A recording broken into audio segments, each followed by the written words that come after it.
Most people walking onto a used car lot this weekend will drive straight past every single one of these three vehicles without a second look.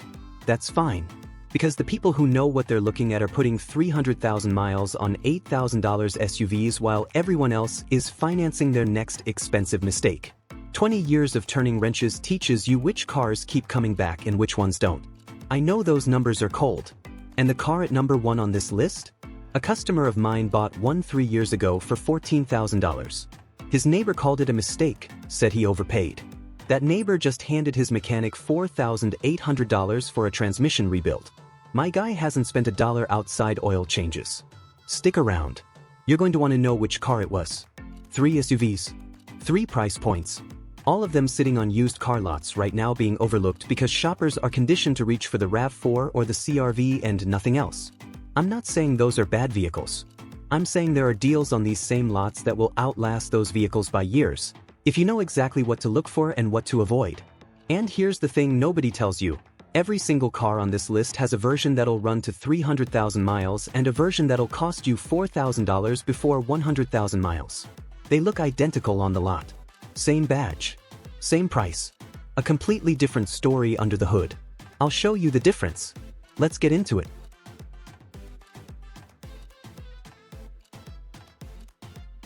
Car number 3, Mitsubishi Outlander 2G, 2007 to 2013. Number 3, the Mitsubishi Outlander, second generation, 2007 to 2013. And before I say anything else about this car, I need to say this. There are 2 versions of this vehicle, and one of them will run to 300,000 miles. The other one could hand you a $4,000 bill before it hits 100,000. The one you want costs the same on the lot as the one you don't. Last spring, 2011 Outlander, 2.4-liter 4-cylinder, 87,000 miles. Owner paid $6,200 for it 6 months before he called me. Thought he'd found the deal of his life. He was right about the deal. Wrong about the powertrain. CVT was shuddering under load, slipping at lights, running hot. We diagnosed it in 15 minutes. The verdict, $2,800 for a used JDM transmission unit plus another $900 in labor. He sat in my waiting room for a long time after I gave him that number.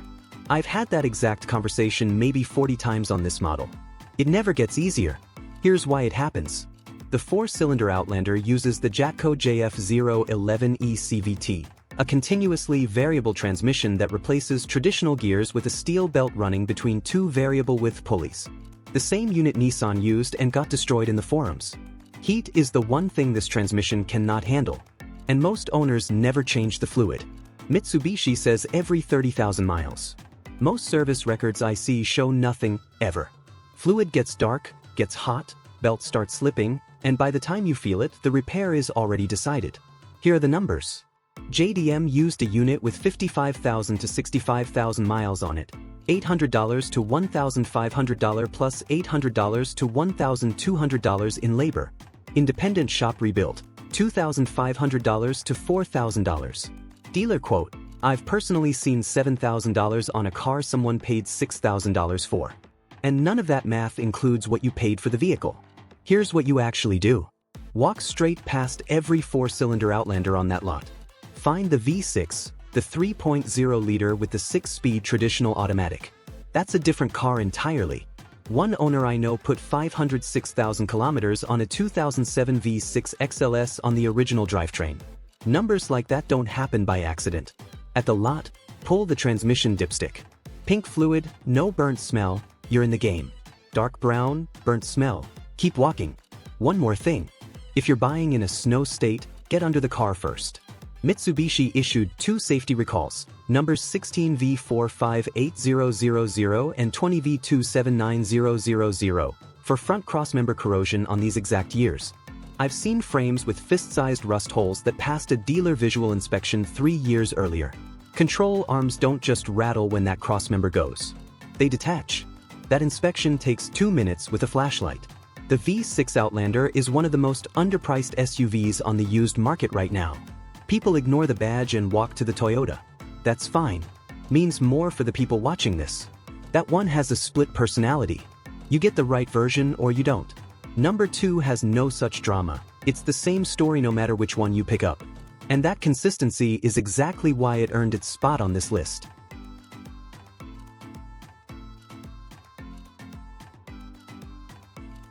Car number 2, Mazda CX-5. Number 2. First generation Mazda CX-5, 2013 through 2016. Repair Pal ranks this car number 1 out of 26 midsize SUVs for reliability. Average annual repair cost, $447. The class average is $573. That's $126 less per year, every year, for as long as you own it. I know that sounds like a brochure number. Let me tell you what it looks like in real life. I have a customer with a 2014 CX-5, 253,000 miles. She's had one alternator replaced. That's the complete list of unplanned repairs in the history of that vehicle. Last fall she brought it in for a routine service and I put it on the lift and went through the whole car. Suspension, brakes, underside, engine mounts. Everything looked like a car with 100,000 miles on it. She sat in the waiting room expecting bad news. I told her come back at 280,000. I've seen CX-5s that outlasted 3 different owners. The car genuinely does not care how many miles you put on it. Here's the engineering reason. The Skyactiv engine uses a timing chain, not a belt. You know what a timing belt service costs on the Outlander V6 we just talked about? $884 to $1,125. On the Acura RDX coming up next? $1,174 to $1,409. On the CX-5? The chain is maintenance-free. No belt service. No CVT. No cylinder deactivation system cycling in and out. Mazda engineered the Skyactiv for low internal friction and moderate power output. They wanted an engine that could do 200,000 miles without drama, not one that chased horsepower numbers on a spec sheet. They got exactly what they built. Annual maintenance average, $447. Most expensive common repair on the first generation, exhaust manifold and catalytic converter, around $3,600, and that's a 100,000 plus mile failure on a car that was driven hard without maintenance. Brake pads run $318 to $367. That's essentially the bill of health on this vehicle. If this kind of straight information saves you money, hit subscribe. More of this coming every week, and dealerships genuinely do not love that I'm making these videos. 2 things to check before you hand over money. First, if it's a 2016, test every single function of the infotainment system before you leave the lot. The Mazda Connect system in the 2016 had a class action filed and settled over it. Freezing, random reboots, ghost touches, Bluetooth dropping randomly. Mazda settled and offered up to $1,750 reimbursement and a warranty extension. But if that car's out of coverage and the CMU needs replacing, you're looking at $1,600 at the dealer. Test it. Every button, every screen, every Bluetooth connection. Do it before you sign. Second, undercarriage check on any salt belt car. Mazda's body panels are double galvanized. Their suspension components and subframe are not as well protected. Rear shock mounts tearing from corrosion, subframe welds going early, I've seen it. Annual fluid film application will stop it if you start early. Look at it before you buy it. Best year, the 2015. Fewest complaints of any first-generation year, the proven 2.5-liter engine, and none of the 2016's new tech teething issues. If you find a clean 2015 with documented service history, buy it without overthinking it. My verdict: the CX-5 is the most boring SUV I've worked on in 20 years. I mean that as the highest compliment I can give a used car. Boring cars don't strand you on the highway at 11 p.m. in the rain. 2 down. Now, number 1. This is the one I promised at the start. The car that made a neighbor look foolish and cost him $4,800. And the one thing you need to do in the first 5 minutes of owning it that changes the entire ownership experience. Here it is.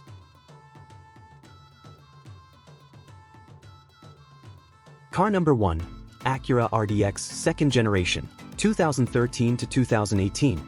Number 1. The Acura RDX 2nd generation, 2013 through 2018. And the reason most people skip it is the badge. They see Acura, they think luxury, and they assume luxury means expensive to fix. That assumption is wrong. And it's costing people real money. The customer owning 2017 Acura RDX, 54,000 miles, $14,000. His neighbor told him he overpaid, said he could get a Hyundai Santa Fe for $10,000 and put $4,000 in his pocket. My customer listened to me instead. 3 years later, $0 outside routine maintenance. His neighbor called me 6 weeks ago.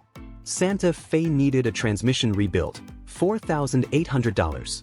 Now his neighbor wants to know what to buy next. Here's what neither of them knew at the time. The RDX runs Honda's J-Series 3.5-liter V6. That engine has been in production across Honda and Acura platforms for over 25 years. Mechanics know it is cold. Parts sourced from Honda suppliers, not Audi. RepairPal puts the RDX at number 1 out of 11 luxury compact SUVs for reliability, $497 average annual repair cost. You know what a BMW X3 costs per year? $1,034. An Audi Q5? $928 a year. The RDX saves you over $2,700 in repairs in the first 5 years alone. That math is not subtle. Now here's the one thing you need to know. Honda's Variable Cylinder Management, VCM, is built into the J35 to improve fuel economy at highway speeds.